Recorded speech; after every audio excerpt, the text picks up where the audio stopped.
Thank y'all for tuning in to HB's Point of View. I got some content cooking up, but I just wanted to come to you with a quick story, quick breaking news. Moral of this is trust few. Tell me what y'all think about this. You think he did it or not? When the feds come, it's usually a wrap.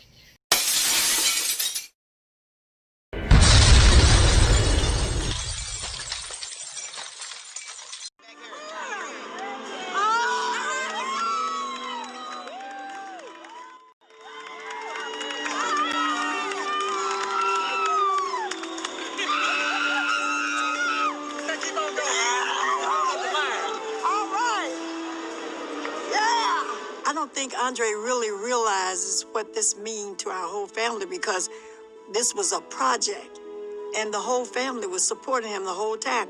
As I'm about to walk across stage, it hits me. That's it. I'm doing it. I'm done. No more high school. Andre Montgomery.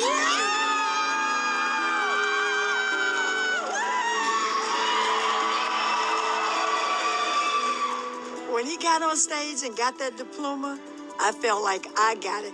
I mean, he smiled.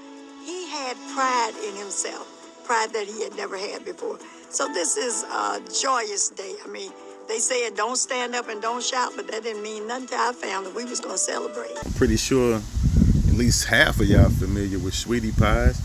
You know, they had the restaurant and, you know, the show on OWN and on the O Network. I don't even want to believe this, man. This St. Louis' own right here.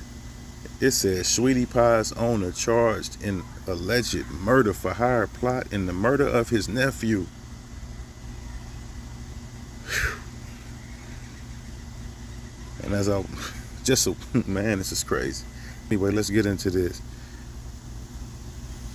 It says the FBI, Department of Justice, and the St. Louis Metropolitan Police Department announced the arrest of 41-year-old James Timothy Norman of St. Louis for the commission of murder for hire plot that resulted in the death of Norman's 18-year-old nephew, Andre Montgomery. Damn, this is wild to read. The DOJ alleges Norman, the owner of Sweetie Pies, took out a $450,000 life insurance policy on his nephew in 2014, with him as the sole beneficiary. Whew. So this is like premeditated, plotted. Man, I pray to God this ain't just what happened. It says, then in March 2016, Norman contacted and communicated with an exotic dancer by the name of Terica Ellis, Ellis, whichever one it is, of Memphis, Tennessee, who told Norman via cell phone she would be in St. Louis. Man, I'm telling you, whew, St. Louis, whoo, Lord, man. I already see where this is going. This is wild. On the day prior to Andre Montgomery's death, Norman flew to St. Louis from Los Angeles. Once in St. Louis, both Norman and Ellis, communicated with each other via burner phones. Ellie, now they want to say Ellie. See how they writing this? This is bad print. Now it says Ellie also used the phone to learn Montgomery's location and called Norman. Just after 8 p.m. on March 14th, Montgomery was shot and killed in the 3900 block of Natural Bridge Road in St. Louis.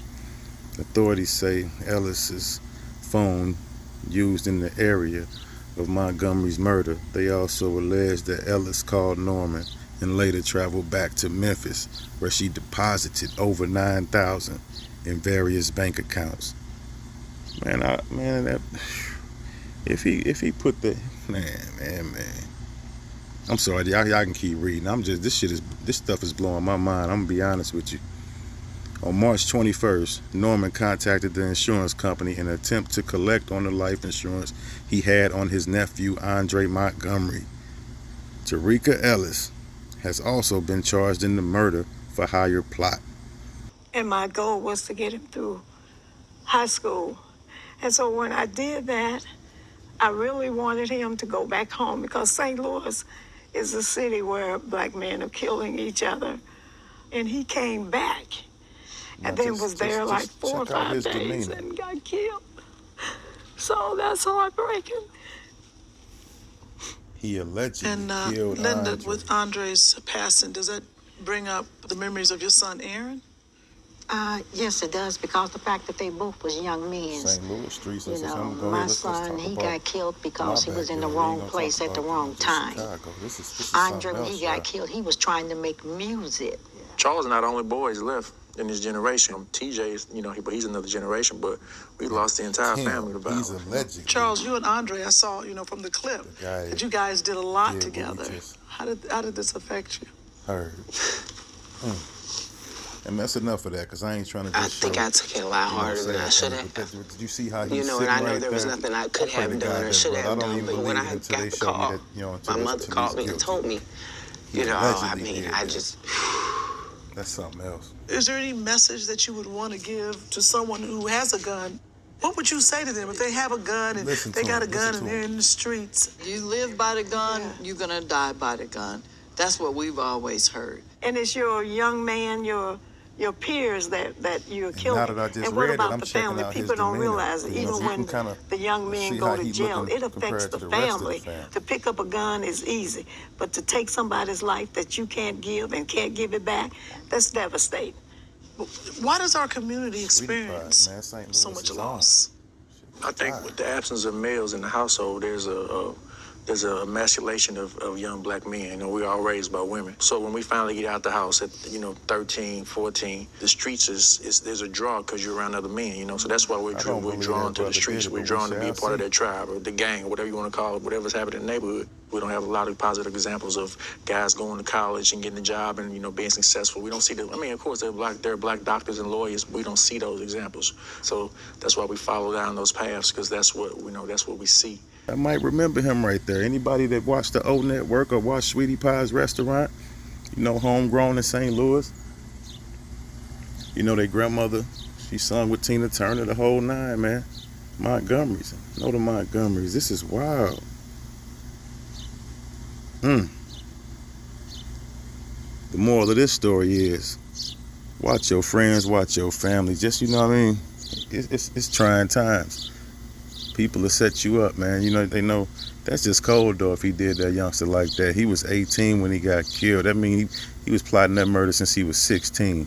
Put $450,000 on his head, basically. Y'all stay up out there. Enjoy y'all Tuesday. Keep it moving. I just wanted to stop through with this here. Breaking news. The victim, his nephew, Andre Montgomery, was killed in March 2016 on Natural Bridge. He was the grandson of Miss Robbie, the original owner of Sweetie Pie's. The restaurant and the family were the focus of a series on the Oprah Winfrey Network. News 4's Corey Stark is in the control room tonight. And Corey, this story is getting national attention. Yeah, it sure is, Steve. And we have some of those details. The U.S. Attorney's Office says Montgomery's uncle, 41-year-old James Norman, was arrested this morning in Jackson, Mississippi for conspiring with another woman to have his nephew killed. Federal authorities say their murder-for-hire plan was all over a $450,000 life insurance policy. Our News 4 cameras were there in the late night hours of March 14th, 2016, after Andre Montgomery was shot and killed inside a house on Natural Bridge. Andre had appeared several times on the St. Louis-based reality TV show Sweetie Pies. This video showing him graduate just a few years before he was killed. Now, 4 years after his murder, authorities still don't know who pulled the trigger, but say Montgomery's uncle, James Norman, and a woman were behind it all. Court documents show 2 years before the murder, Norman took out a $450,000 life insurance policy on his nephew, in which Norman was the only beneficiary. In the days leading up to the murder, Norman, who was living in L.A., began communicating with an exotic dancer by the name of Terica Ellis, who lived in Memphis, Tennessee.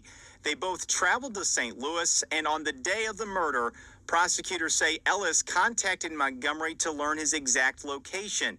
After learning that information, she used a temporary phone to call Norman, and Montgomery was killed minutes later. Authorities say Ellis's phone location placed her in the area of the murder at the time of the homicide, and that she called Norman immediately after the murder took place and then left town.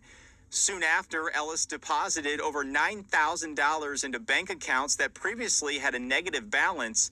And a week after the murder, Norman contacted the life insurance company to collect on the $450,000.